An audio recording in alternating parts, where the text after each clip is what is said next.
the LeBlancs, the Syndras, or, well, the Kassadins, or at least stuff that FPX can maybe pick blind here, so then you don't know where... Well, actually, I take that back, because we still got that Aatrox, which can be flexed quite a bit, so maybe we see this moving through, and I don't think FPX will be looking to pick up anything blind just yet, because they want to keep that flexibility there. Yeah, you'd expect FPX to go for a jungler in their next rotation and allow that final pick to be a counter pick, and it would be EDG that have to pick on either their solo laners. It could be Sett going into the top lane. It could easily be Sett going down to Meiko as well. I hope it isn't, because I've actually watched Meiko's games where he played the Sett against FPX, and I was not a fan of Meiko on this champion. He goes way too far in, way too aggressive, and I much prefer him on champions like the Nautilus and these kind of things. So there is still the opportunity for the flex. We have seen Meiko play it. I just prefer this for a pick for Aodi.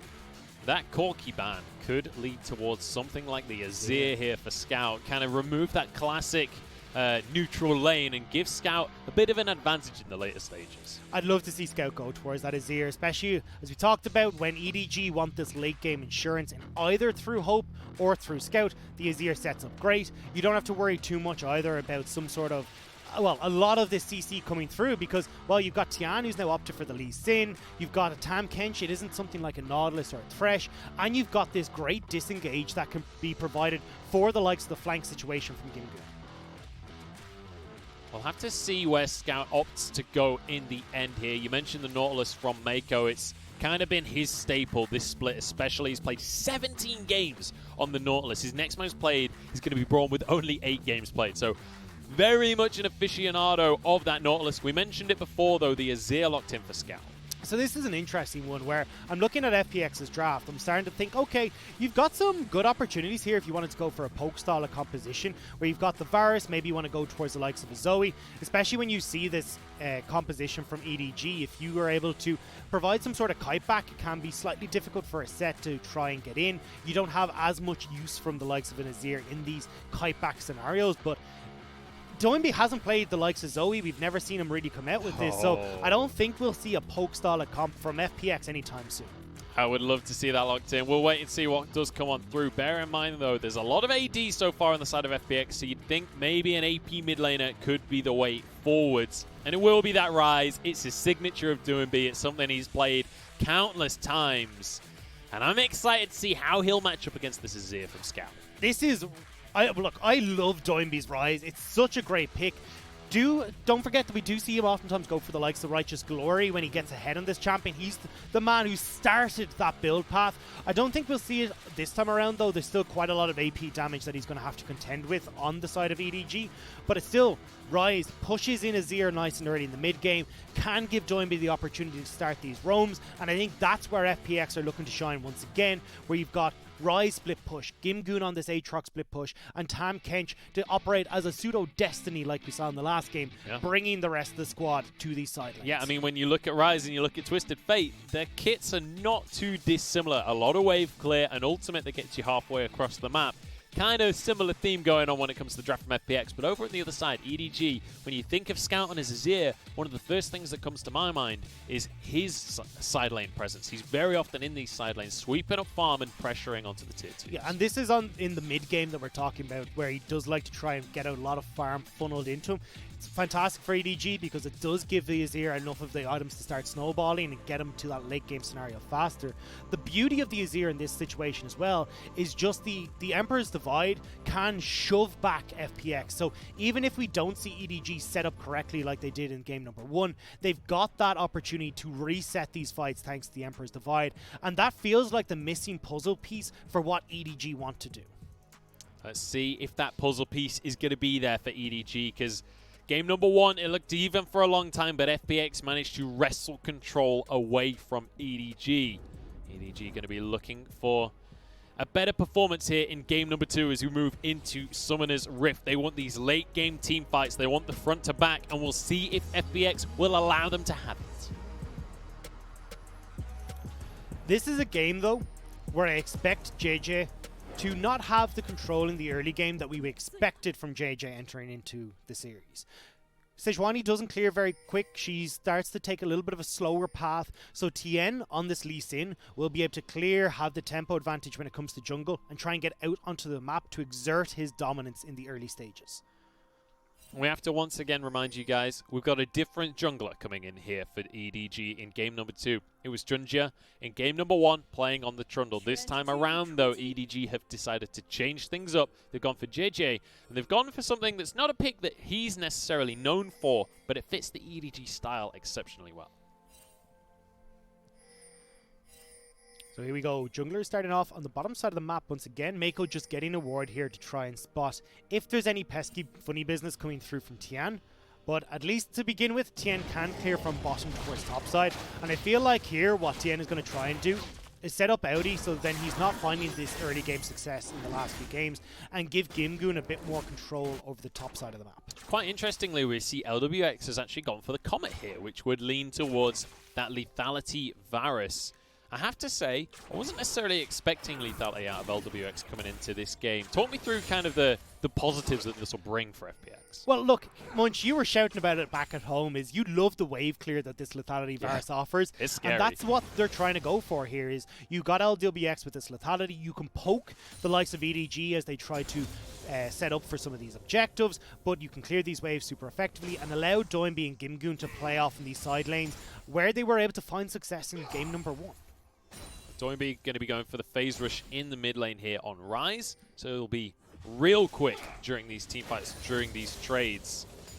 But bear in mind that this is a pick that Doinb kind of built a lot of his name on. This is one of the picks that Doinb went from a newcomer to the LPL to one of its ultimate superstars.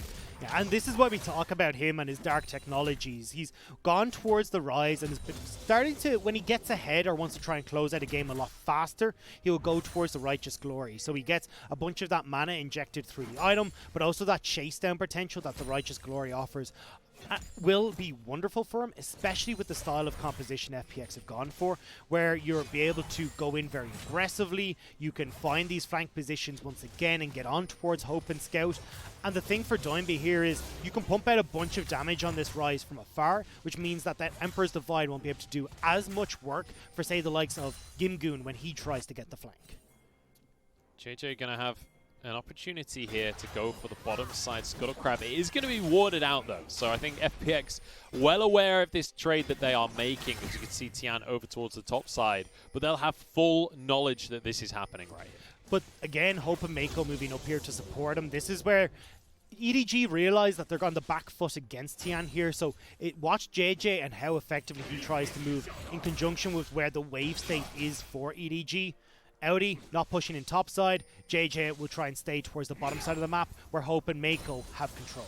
We'll see if he can make a play down towards the bottom side, but when you look at the vision from the side of FPX on that bottom river, a ward just timed out in the tri-brush. Obviously, they've got the ward in the middle of the river as well, so it's going to be very difficult to get down there unnoticed, but JJ, he's looking towards the mid lane for now. Doinb is taking a lot of poke, is also out of mana here, so with Scout collapsing, I'd imagine Tian is going to move towards this mid lane to try and help him here, but JJ already moving. Ooh, no wave though. Scout was actually the one tanking there. JJ goes in, Tian is here as well, and Scout's low with no mana remaining. Tian forced away Permafrost to stun him. It's actually just going to be mid laners trading flashes. Look at where Crisp is though, moving up here to try and keep them safe in this mid lane alongside Meiko. But that's a big win for JJ and Scout. If they can force back Doinb losing all this farm, that is amazing for them because they delayed the back from Doinb. It's going to be both mid laners with teleports available though, so they will be able to get straight back into that mid lane. And we've got a bit of supportal combat on our hands, ladies and gentlemen, as Meiko is actually going to flash. He'd already backed away. He didn't know where Lwx is. I don't think he spotted him on that ward and decided to back away, especially when Lwx had the teleport to rejoin. But do you know what? I think he was a little bit worried there. This is playoffs, don't forget. There's a lot on the line. There really is, and Crisp is going to be doing his best Tahm Kench impression right there, and he's going to be licking his lips. He cannot believe he just got a flash out of that. Look at Doinb though. Here comes the dive once again. They're going to make a play on towards this bottom side. Oh, Hook goes wide. It's a disaster for Meiko. He's still going to be tanky though. And Lwx stuck under the tower. Crisp keeps him alive. One more tower shot would have finished him. Crisp could be in trouble, but Tian is just around the corner. Lwx still will have a lot of damage from his Qs. EDG got to do a good job to push that back. They didn't have Tian here for FPX, so it was 3v2, which is not the situation you want to be in.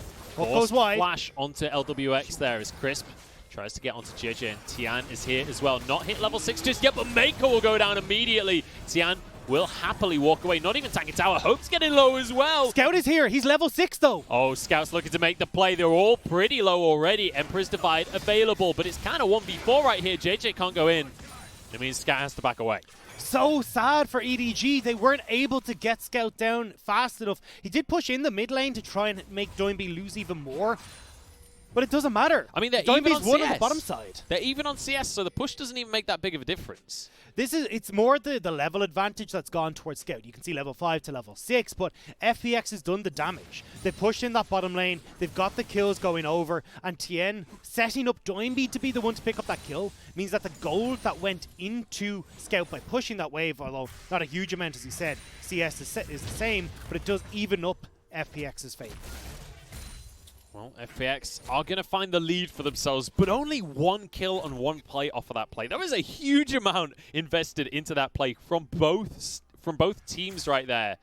And I'm a little disappointed that EDG couldn't make something happen. With Scout coming in, I thought that was going to be the miracle play. I thought they were going to make something beautiful happen, but just taking too much damage before the fight could ever happen. Hope was poked incredibly low as that fight kicked off. But again, EDG, we're talking about them being on the back foot in this early game.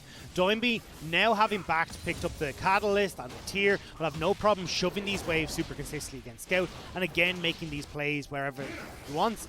Gimgoon pushing in top lane as well is going to make that difficult. So FPX have plenty of ways that they can play around this map, and that's why you can see Tian and Doinb invading on this top side. Oh, Tahm Kench. Not even one of. The most annoying champion in League of Legends. And Crisp is not going to let JJ have anything here. Completely denies this blue buff entirely by himself. And look how slow that resets. In the meantime, Tian's taken everything on the top half. He hasn't taken the dragon though. Because Crisp was playing keep away in the jungle, means Hope can push in that bottom lane, move across to pick up the dragon. Tian doing a good job though of realizing this is more than likely going to be the case. He goes towards where his strengths are, and that's in that top half of the map like we talked about. The Ocean Drake to start off will be nice for EDG when it comes to the regen in those laning phases. But as you rightly say, FPX will answer with a Rift Herald on the top half of the map. But as always, with the Rift Herald, it's not a matter of whether or not you get the Herald, it's a matter of what you can do with it. Well, it becomes a lot easier with the way FPX have been playing this game so far. If you're playing through man advantages off of Doinb, you can then use this Rift Herald super aggressively. Now, at this game so far, there's only been a single terror play taken off of EDG, which is in this bottom lane. So it's not like Tian is going to be able to crack open a turret unless FPX can make a big play off of multiple members. They'll certainly try and make a big play. They'll certainly try and find an opportunity there, but it's going to be difficult for them. You can see Catalyst already finished for Doinb as well, as he'll move once again towards that Rod of Ages you'd expect. He's going to have that tier, so the thing about Ryze is he will get more damage from that mana, but we've got to play in the mid lane, and ults combined. Doinb, you're going nowhere. And this is what I wanted to see from EDG, was more attention put towards this mid lane. We called for it at our opening segment to be like, this is where Scout needs to be set up for success. And finally, off of that play, EDG get a kill for Scout. And you know what, Doinb, he had his flash available, but he had no opportunity to go for that one with the beautiful chain of CC coming out from EDG. But now, on towards the blue buff, and Crisp once again denies it. He even spits it right at them. Spits it in the face of EDG. That is a show of confidence from Crisp, saying, yeah, you want this, but this is mine Look now. at Crisp's items. He has got first item QSS. I love it, especially when you look at the CC that can come through from the JJ. This is where Crisp wants to tank that ultimate and make sure that he's able to consistently keep Lwx safe, because Emperor's Divides, Meiko with those depth charges, Aodi is providing CC with everyone as well. Lwx needs all the safety he can get. We said this Rift Herald is all about what you can do with it. Tian's moved to the bottom side of the map. He's going to drop this Herald with the Demolish from Crisp as well. This will be the first tower of the game, going the way of FPX. Doinb even going to arrive at the last second to sweep up some of that plate gold for himself. So much gold going over to FPX, and we said it would need a multi-man play to make that happen, and that's exactly what they do. Doinb roaming down towards this bottom side. Scout just hasn't been able to dictate control on the mid lane thanks to the Ryze into Azir matchup, and also JJ on this Sejuani has not been able to keep pace with Tian. You can see level 6 to level 7 for the Lee Sin. And despite there being less kills in this game so far, FPX have got themselves a larger lead than they did in game number 1. But they are still getting that lead in game number 1. This is why FPX have been able to take over game 1 and now starting to look like they want to take over game number 2. It's through their map play and these early control games that we talked about where they're making dives on the bottom side of the map. Tian is getting vision control and they're playing this macro heavy style. So let's talk scaling a little bit here, because there is an Azir on the side of EDG, and when you talk about Azir, you immediately think of 3-4 items. You think of these big old team fights. EDG last time around couldn't make those team fights happen. With this different version of the draft, is that more of a possibility for them? So there's a couple things we got to look at here, because yes, you've got scouts who will hit this late game alongside Meiko, who does reasonably well, and they will look great in these team fights. But EDG have realized that they're not even going to be able to go for team fights. Look at Aodi's build. He's going for this Vampiric Scepter instead. He wants to be a split push pressure against Gimgoon because he knows that's what FPX are going for. So instead, I think the game plan here for EDG is to have Scout match Doinb in a side lane, Aodi to try and beat out Gimgoon in these later stages where he's stronger in a side lane, and they can play this 1-3-1 just as effectively. The thumbs up as well from Chris. The early QSS, he knows what he's doing. If I'm Crisp in this game, I've bound the same button as QSS, but doesn't matter. Here we go. Oh, Crisp just ruins everything, but the knockup is there, and Lwx falls regardless. Crisp will survive, and Hope's actually in trouble. Has to use his stopwatch early on, but Doinb taking a huge amount of damage, and he'll fall as well. Mid laner for AD carry. Now Tian desperately trying to escape, but the CC chain is disgusting. Double now for Scout, and he wants a little bit of more, but JJ can't tank the tower for too long. Scout goes in with the Q, but the Conquering Sands not enough. They won't be able to, well, no, they won't be able to take this mid lane tower, but they got so many kills. And look at how big Scout is off of that play. The Dragon as well up in 10 seconds, but I think EDG realized they can't go for that just yet. Well, you say that, but they do have the teleport here for Scout. So JJ will back away, but Scout can re-enter the map fast and get into the play. And this is the part where Aodi will start to slowly take over this top lane. Blade of the Rune King completed. He's already maxed his Q, which is the way you build this style of set, and he's going to be a menace topside. Valiant effort there from Chris, but there's just nothing Lwx can do. This is where I don't know what happened to Hope, though. He stays tanking the tower for quite a while there, and then ends up getting picked off with Doinb coming in. Scout, though, perfect positioning here, is able to dish out so much damage. Wasn't able to pick off the Tahm Kench, but they'll still be happy. And it's FPX that actually managed to get onto this Dragon first here. The answer from EDG, but not early enough. FPX get the Dragon. They don't mind here on EDG side. It's one Cloud Drake that's going over. It's not like they're going to be able to stack these multiple times. And as well, the more important is to get Scout with this blue buff so we can clear more effectively on the bottom side against Doinb. Well, the next Drake, though, will be that Mountain, which JJ is more than happy with playing as Sejuani. He's going to get real tanky for himself. We'll take a look at the plate gold. It is going to be about 500 in favor of FPX. Here we but go. EDG want to answer that lead now. Onto Gimgoon. Look at the chain CC. Hope getting the kill. And we said, look, JJ likes to be more active in the early game. We're definitely seeing it here, even on the likes of Sejuani, where he's on the back foot early against Tian. Now JJ is taking over. Level 9 versus level 8 when it comes to junglers, but they will trade the mid lane turret. And FPX, when you're playing 1-3-1, cracking open that mid lane turret is super important. At what cost, though? Because Lwx is going to be in trouble here. Scout goes in, but he's actually denied that. Lwx flashes away, and Tian sacrifices himself. No, Crisp's in to save the jungler. EDG get nothing. Aodi is in the top lane, though. He's cracking open, has cracked open the turret, pushing in this wave. I was wondering if EDG would be able to stick around for the mid lane turret, but unfortunately Scout, taking so low in that engagement, won't be able to stick around. But with Aodi pushing in top, they can turn towards Rift. Okay, so they trade tier 1 for tier 1. It's top for mid lane, but importantly, this Herald goes through. And once again, for the third time this game, I'll say it, it depends how they're able to use this Herald. This game is looking so much like game number 1. FPX get off to a running start.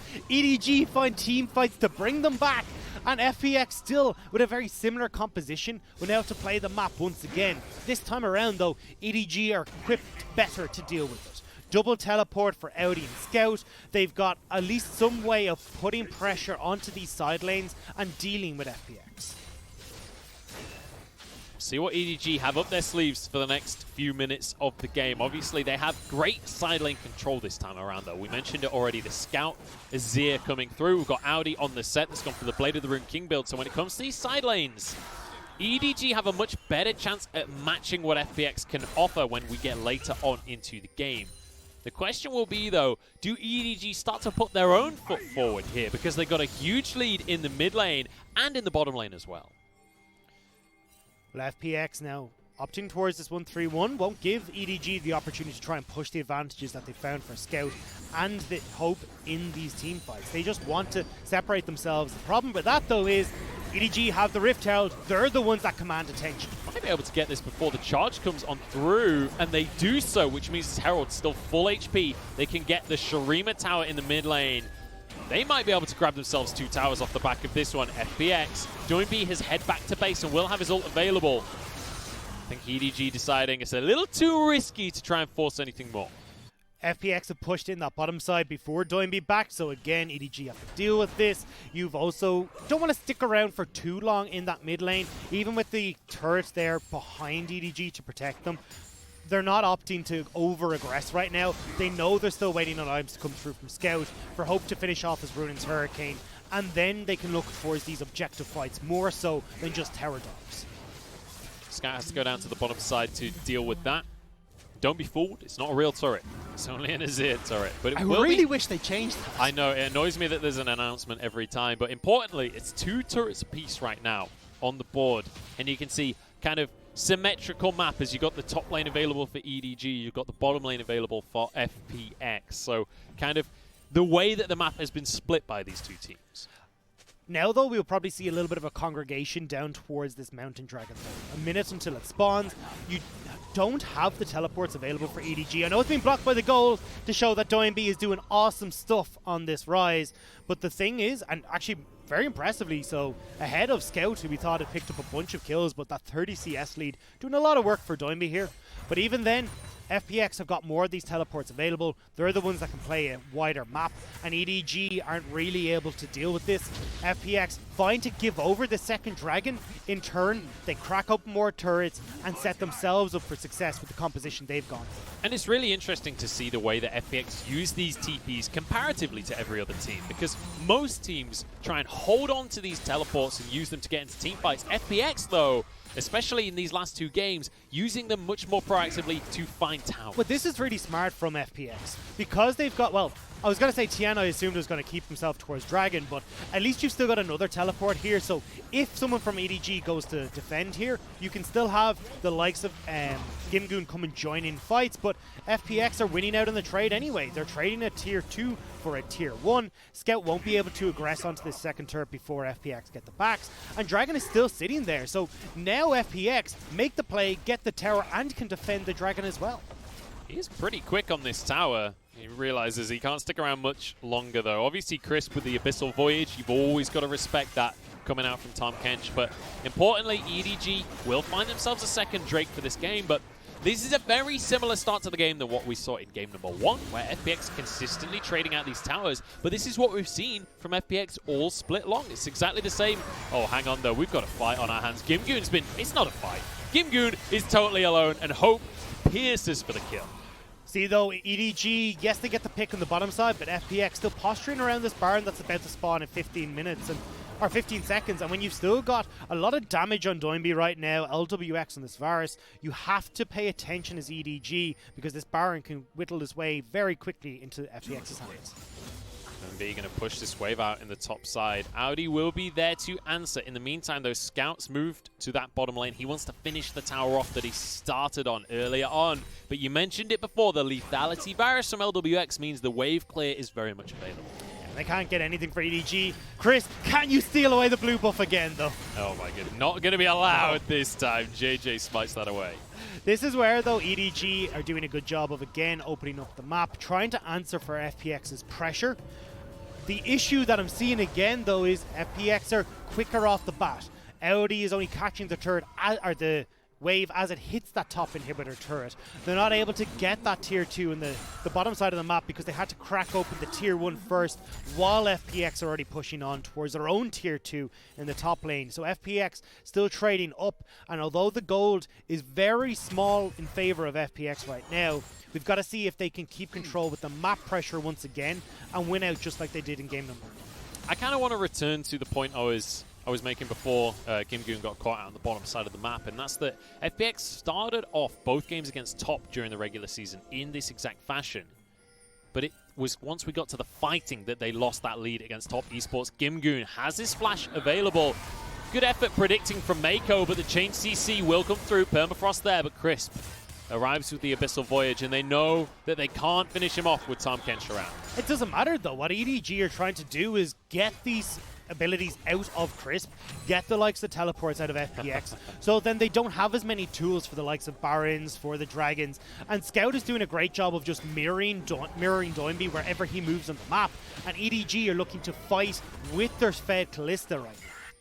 Very sneaky, clearing the vision there, and it means that they get complete free access. They bought the all-access pass towards this top lane tier 2, and now they found a hook onto Crisp as well. He can't devour himself, and he gets CC'd. QSS comes through, but it's followed up by an ult. Everyone focusing on the Tahm might not be the best option, though. Scout goes in, and he wants to find an Emperor's Divide. Has to go golden for himself. Doinb still going to be dishing out the damage, and Gimgoon has found his way in. Dodges the Emperor's Divide, but he's locked up, and Scout still survives. It's going to be top laner for mid laner here as Aodi falls as well. 2-for-1 in favor of FPX. And suddenly EDG, they're not in the best spot, and Lwx Varus can keep this up all day long. Doinb pulled on in. Hope has to be the damage dealer. He has to be the carry here for EDG, but he's found out by Tian, and EDG are aced. Scout went way too deep on that play, and FPX punish. Tian finds the kick, sends Azir into the waiting hands of FPX, and they pounce. Fantastic play from FPX, which now has netted them the Baron. They're going straight onto this Baron here. Teleport available for Aodi, but that's it. And I don't think there's any way EDG will get here in time to contest. Tian, very low on this one. Does need to be a little bit cautious. Will back away slightly. And with the teleport coming through from Gimgoon, this will be very much secured. I mean, Doinb has the damage by himself. EDG looks so good coming into that fight. They found the start that they wanted to, picking off Crisp. But the problem is Scout, you can see the dollar symbols in his eyes as he goes over the wall for this play. Manages to find his way directly into Tian, who sets him up for Doinb to rip through the health bar. And even though he goes golden, Gimgoon is waiting perfectly over the wall here. Again, Gimgoon in these flank scenarios. And because the push doesn't quite get him past or far enough away, he can still get his second proc of damage off. The poke that comes through from Lwx is able to finish off the Azir. And from that point on, it's all FPX favored here. Just more members, more damage, and more avenues to get onto Hope in these fights. And once again, we see this early QSS that came out from Chris paying dividends. He's managed to soak everything from Sejuani. He soaked the depth charge as well from Meiko. Doinb with a realm walk with those Baron minions, but Audi's here to answer, so he can't force the issue too hard. In the meantime, though, the rest of the squad's been caught. Meiko gets over to a wall. Will keep himself alive on the Nautilus. Well played by Meiko, because Scout had actually gone in towards River by that dragon to get some vision down. He was not with the team and would have been completely separated. So if Meiko hadn't managed to escape there, it would have been FPX turning that 4 versus 5 advantage in their favor. FPX move towards the dragon once again. But it's EDG that have the advantage when it comes to these dragons. This would be sole point for them. And every single one of these Mountain Drakes is going to really matter for this squad. Teleport from Aodi as he wants to join the fray. Won't have a flank on this set though. He would love to find that for himself. I've no idea what turret just fell somewhere on the map. It's Azir, don't worry, it's Azir. Just Azir things. EDG now set up though, FPX in the pit. Ren's going to be stacked here from the side of Hope though. Oh, Chains of Corruption goes wide, but Tian steals the dragon anyway. It's going to be 2 dragons apiece. Tian has gone way too deep though, but Crisp saves him anyway. Lwx throwing these arrows consistently. Crisp found. That's going to be a good ult, but Gimgoon disrupting the backline once again. Tian surviving as Audi's 1v4, and he will go down. Meiko survives, and it's top for top now. There's Chris trying to get back in, but JJ's not tankier enough yet. And it's a double kill for Doinb. Realm Warp about to come back up. Abyssal Voyage here. Scout gets one onto the side of Lwx. Tian desperately trying to survive, but the health bars are too low. EDG are falling apart. Hope has to make something happen here, but he doesn't have the damage. And Doinb, he wants the pentakill. Doinb finds the pentakill in the playoffs. A fantastic performance on his signature Ryze. And somehow, some way, FPX, in what was a very scrappy fight, come out on top. And we talked about it before, the scrappy fights are where FPX feel the strongest. This is their comfort zone. And FPX, off the back of mainly Crisp in that fight, are able to avoid so much from EDG. He gobbles up Tian in the pit, so all the attention that has been put towards the jungler of FPX from EDG is now wasted. And even again, Scout going in aggressive, trying to pick off the AD carry, pick off Doinb, it's not enough. And it's a penta for the Ryze. And you know, taking these scrappy fights against FPX, it's just not worth it. And this is where you got to look at the difference between JJ and Junjia. Watch the use of the ultimates come out from the Sejuani. Junjia will use this defensively to peel for Hope and Scout. JJ flashes in to try and set up to get onto Doinb. But the problem is, Scout and Hope can't follow up with the damage, so when they're trying to deal with Gimgoon, they're losing their health bars, and then you've got long-range poke from Lwx, who's able to pierce onto the back line, pick off these tanky members, and Scout, unfortunately, not quite on the same page as the rest of EDG, and goes a bit too deep to set up the play. Hope desperately tries to make it happen at the end there, but when you go into these scrappy fights against FPX, you know, this is where they thrive. It's like fighting in these scrappy, chaotic battles against FPX is like arguing with an idiot. They will bring you down to their level and they will win through experience. This is where they thrive. This is how they won the World Championship. But this is also, again, we talked about how well Crisp has played this. Crisp has started to opt more towards these more defensive supports. He's 7 games on the likes of Braum. This is his second game, yes, in the Tahm Kench, but it's still Crisp who's got these plethora of different play styles where this time around he's doing a great job in the Tahm Kench to set up FPX for success. Another fight and it's Crisp the target, but Crisp happy to be exactly that. Doinb realizes the Realm Warp is not a good idea anymore and decides to back away from that one. But look at his items right now. The death cap is finished. Look at the confusion on EDG as well. Where do we go? Is it bot to get onto Doinb? Do we go mid to try and keep the play in check? But they're just being pulled right, left, and center. And this is, again, FPX winning out on this map play, winning out on moving parts around the map, and EDG are left spinning, trying to figure out where they're supposed to go. And this is one of the biggest strengths of FPX. It feels like they've come into this series and they've read EDG. They know that EDG want this clean 5v5 front-to-back fight, and they've basically said, we are never going to allow you to have what you want. And that's a large part off of Gimgoon on this Aatrox. He has been consistently finding flanks. We saw it in game number 1. Again, in that last team fight, he was keeping pressure just off the ramp into his own jungle to try and keep Scout and Hope out of the picture. And that's perfect for FPX. It allows Doinb and Lwx to deal with JJ and Aodi. They can separate Hope and Scout. Without this front to back, without this consistent rolling machine, EDG fall apart. And you know, we're complimenting Gimgoon while he's 0-4-2 right now, but it's important to mention that that scoreline doesn't represent the pressure that he's had in this game. The influence that he's had on these fights aren't necessarily represented in assists because the fights have been so damn long. FPX now looking to get back into the swing of things with their split push. Doinb off into the side lane, but Baron is up and FPX are looking to fight. Oh, there's a hook onto Tian, though. It's a great way to start things off, but Crisp can keep him safe. Meiko pulled out with a Fate's Call. So safety used from both squads. Meiko goes back in, but he's gone way too deep for this one. JJ's there to try and protect him as well. We'll be able to do so. There's a lot of cooldowns from EDG. In the meantime, though, the mid lane tower goes down, so EDG gets something off of this, but I don't know. This Ryze has a lot of damage. Baron's available. Yeah, FPX are just going to look to solo this out with Tian and Doinb. EDG aren't aware. Look how quickly it's disappearing. EDG, you got to do something. This is going to fall. It's down to 4,000 already. Meiko goes in. Lwx has got the perfect spot on this Lethality Varus. Aodi tries to find the engage, tries to find the fight, but Chris is so hard to kill, and Lwx gets one onto Meiko. Scout can't escape. He goes golden, but he will be finished off by Doinb. Double kill on the Ryze, and Gimgoon, he wants a bit of KDA for himself as he gets onto Hope. JJ can't protect him. Lwx is here to get the execute, but it's Gimgoon who brings down his sword. And again, it's EDG trying to aggress onto Doinb, but he's so tanky on this Ryze. Rod of Ages, Seraph's Embrace, you cannot just burst out this Ryze. And every time FPX says, thank you very much, we're going to jump onto your backline with again Gimgoon in that flank position. And now they collect the Baron as the reward. And once again, just complete and utter control of the map from FPX. They know exactly what EDG wants to do, and they just will not allow it to happen.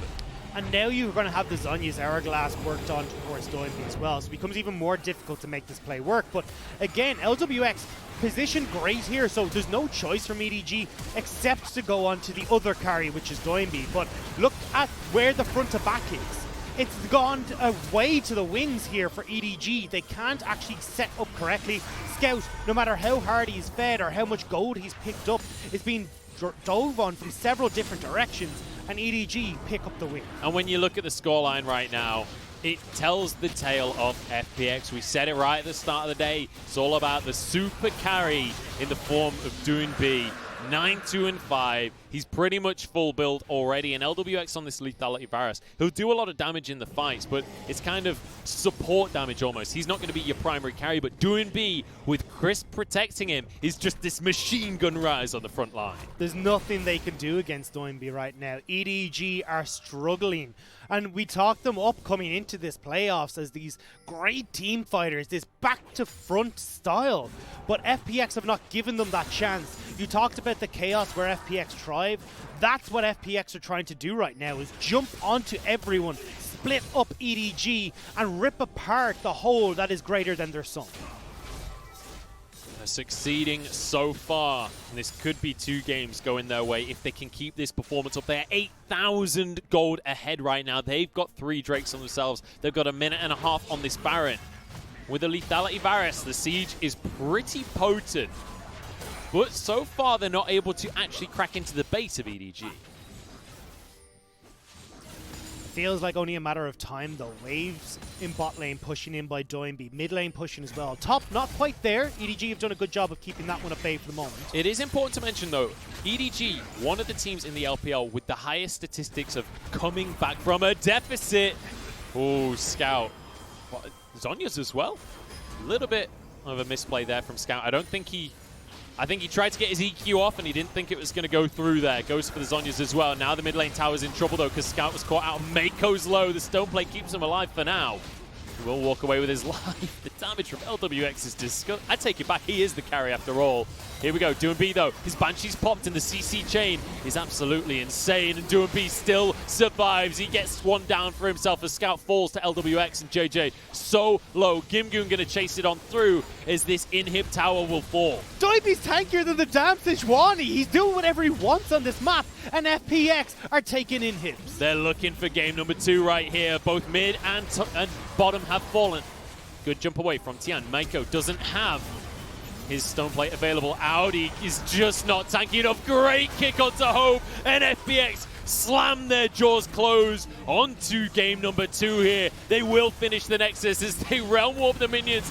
They want a fountain dive right here. They want the kills, but the game ends, and FPX are 2-0. FPX are not giving EDG a chance in this series, tearing them apart limb from limb, exposing every weakness that we've seen in EDG. Map play on point, team fights on point, objectives on point, and even JJ coming back into this team couldn't keep the control in favor of EDG. Yeah, and I mean, excuse my pun, but these late game fights felt hopeless for EDG. It felt like they really didn't know how to approach this, and you saw them try and get onto Doinb at the end there. Crisp arrives with the Abyssal Voyage, but I mean, he's too late to his own party. Doinb, as you say, so damn tanky, they can't even finish off the Ryze. And this is where it becomes a bit of an issue for EDG, because you can see the desperation in their play. Diving in with Aodi, the flash on the Sett to get onto Doinb, to set up for JJ, and the damage isn't able to follow. Scout and Hope are too far back. Gimgoon's keeping them at bay. You've got Lwx who's positioned over a wall, keeping them back as well. This is where FPX had figured out EDG's game plan, and they're just picking it apart all the time. And it feels like, you know, FPX, you always think of the Phoenix, right? But it felt more like they were a tiger in this game. They were like kind of ready to pounce at any moment. Lwx just hammering these arrows out, getting some poke down. Once there was enough poke, immediately the Realm Warp comes through. Immediately Crisp goes in. They make this play happen, find EDG out of position, and they just tear them limb from limb. And it feels like, again, it's FPX off to this great start. They're constantly playing this macro game, getting dives, getting the towers first, and that is kind of the FPX specialty. I mean, when I look at their stats here, they've got, what was it, 65% first tower rate. They're first in the LPL. They're the ones that are always making these aggressive plays, and unfortunately, EDG just haven't been able to match. And when that gold lead starts to swing in FPX favor, EDG have done a good job at fights and some of these plays to get back into the lead. But as we get to the late game stages, something that I never thought we'd say looking at 2019 is the late game decision making from FPX has been on point. Wave control has been great. How they opt into team fights has been fantastic. And FPX, we talked about them reinventing themselves, rebirth of the Phoenix, where we're seeing it on our screen. And it doesn't even feel like the early game has suffered for that. It just feels like they've bolstered their weaknesses, and you can see the damage there. Lwx going to be topping the chart on that lethality Varus, but honestly, it was Doinb that was the real highlight from my perspective. I mean, pentakill for Doinb. That's his second one now in the LPL. Picked up the first one of the Cassidy not too long ago, and now adding the Ryze. This is already starting to look like it could be Doinb's year. Again.